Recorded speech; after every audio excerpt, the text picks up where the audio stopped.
de ce champ d'école qu'on a pu mettre ici en place. Parce que à la base aussi, il faut comprendre, je l'ai dit tantôt à mes propos, qu'il y avait ce manque de compréhension-là, ce manque aussi de démarche agronomique. Et les gens, quand tu le disais, effectivement, qu'on peut améliorer la productivité, ils te disent « Ah non, c'est pas possible ». Si c'est une possibilité, il y a une possibilité. Parce que je prends juste l'exemple de Mamel Diabot, qui est un partenaire, et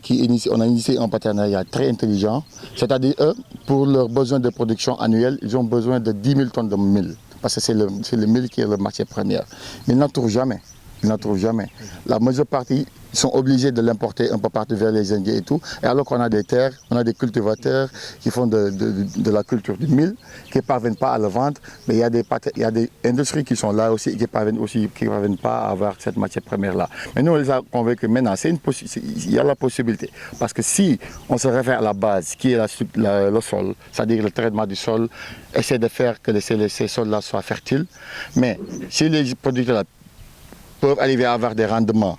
mais les banques pourront les accompagner dans ce sens-là. Et eux aussi, ils n'auront plus besoin d'aller chercher ailleurs le mil. Raison pour laquelle on a démarré ça dans la zone centre avec certaines coopératives qui ont emblavé à peu près sur 3000 hectares. Donc si on parle de 3000 hectares avec un rendement de 3 tonnes à l'hectare, pratiquement il a ces 9000 tonnes, voire 10 000 tonnes pour pouvoir faire sa production annuelle. Donc ici, on a compris qu'on a travaillé ça avec M. le maire.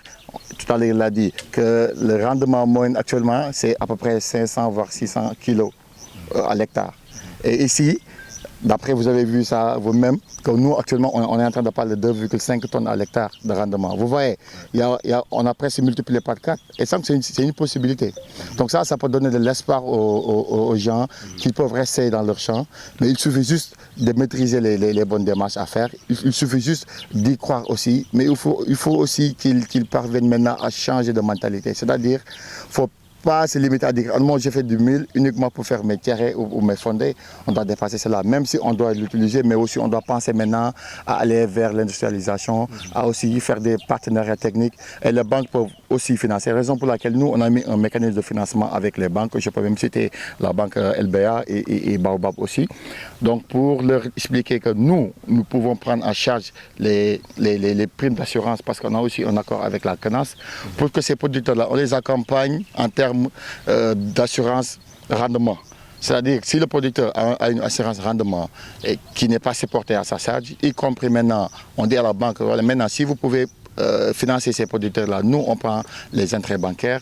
Donc ça, c'est une motivation supplémentaire. C'est juste dans le but de les accompagner, mais aussi de leur permettre d'avoir une ressource qui pourra leur permettre aussi d'avoir une ouverture par rapport à leur productivité et aussi à une ouverture par rapport aussi à la chaîne de valeur, qui est aussi, le mil peut être transformé par des industries. Ces femmes-là peuvent encore avoir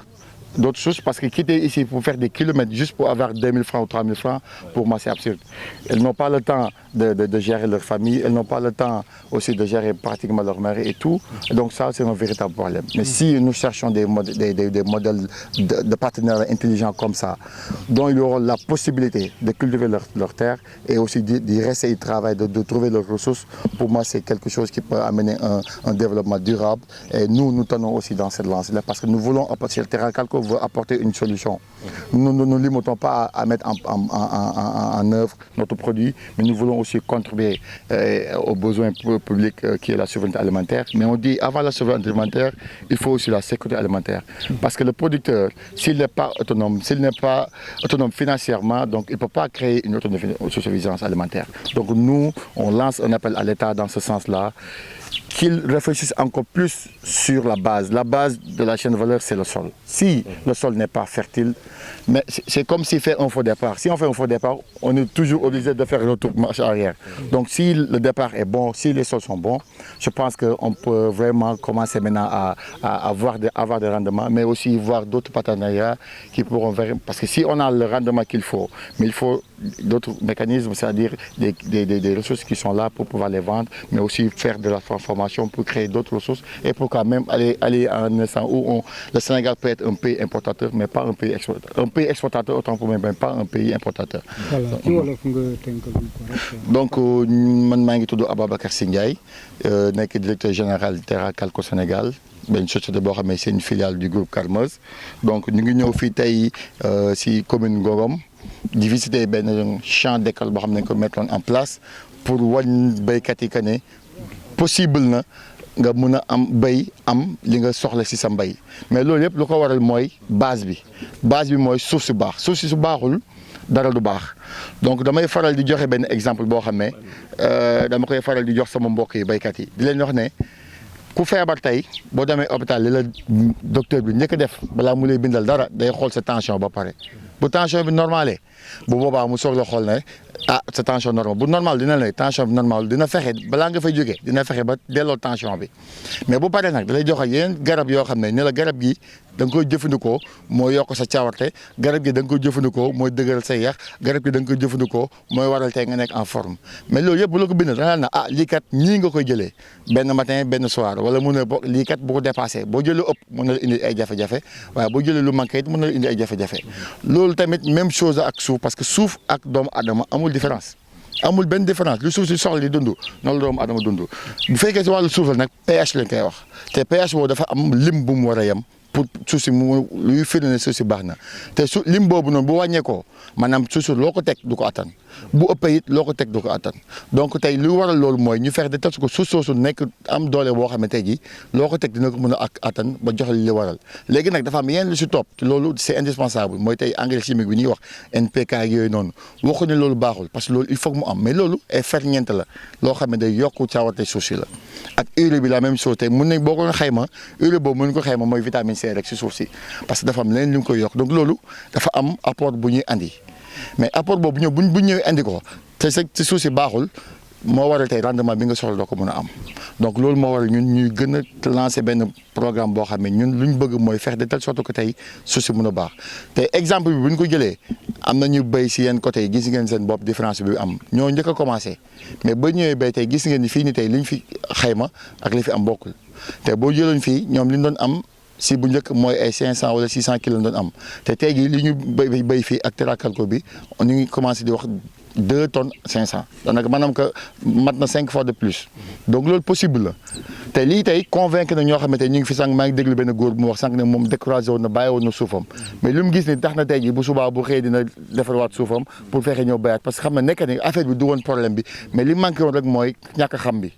te gunge nag li may wax naan nit ki boo koy bëgg a may jën chaque jour rek di nga ko sonal boo bëggee moom boppam da nga koy jàngal ñu ñuy nappee jën bu boobaa dina mën a boppam te ndaw yi ñu xamal leen ne carrément aussi man je parle en tant que jeune parce que da ngay gis ñoo xamante ni tant que tooguñ ci bureau sol costume cravate def seen i senap yaakaar nañ ñoom tekkiwuñu te boo xoolee lañ fay am ab salaire lu néew la mais tey boo nekk si suuf si di béy ñu ne ak kii pauvre la te alors que tey fii pour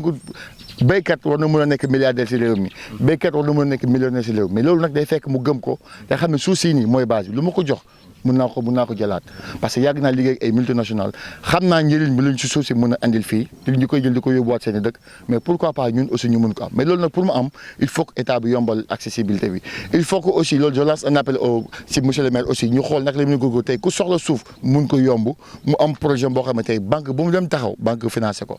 banque état bi aussi mun a soxaliwaat béykat yi jàppaleen te telle sorte que mu teg ay mécanismes de financement yoo xam ne ay banques yoo xam ne spécialement c'est pour l'agriculture nga xam ne ku jóg am sa projet ñëw jàppale la partenaire ñëw ñi nga xam ne aussi ñoo nekk si acteur de technique bi aussi aspect technique bi aussi nañ bàyyi bureau yi bàyyi projet yi nañ dem sur le terrain former les gens former producteurs yi ñu les pratiques wala leen nii la ñu gëm sëñ Terakalko du structure boo xam ne affaire agronomie la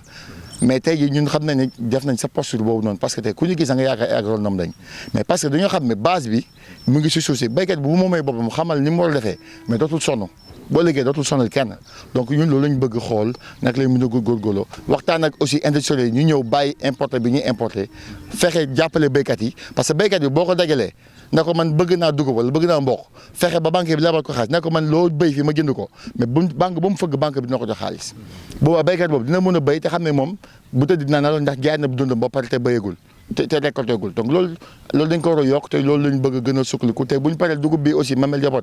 directeur waroon na ñëw mais malheureusement si suuf si dafa am benn empêchement moo tax ñëwut mais dinaa si gën a waxtaan ak moom te moom dinaa ko indiwaat aussi mu ñëwal boppam parce que moo bëgg même dugub bi bu ñu ko récolté moom mu jël ko transformé waat ko fexe aussi femmes yi ñu si mën a jotee ñu jàppale leen parce que wàll dafa métti soq dafa métti te war nañ dépassé loolu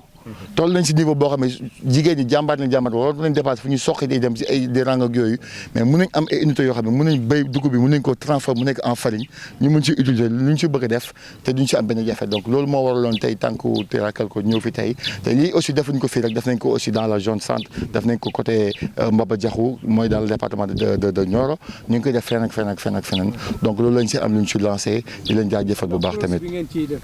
ànd naag tooke bu mën a am njeexital ci wér-gu-yaram. amul benn tooke boo xam ne mën na am njeexital si wér-gu-yaram doomu aadama amul benn parce que produit naturel la parce que chaud bi dañ ko éteindre c'est-à-dire que amul du lakk du amul benn jàngoro bu ci nekk amul benn jafe-jafe boo xam ne mën na causer quoi que ce soit waaw. jërëjëf.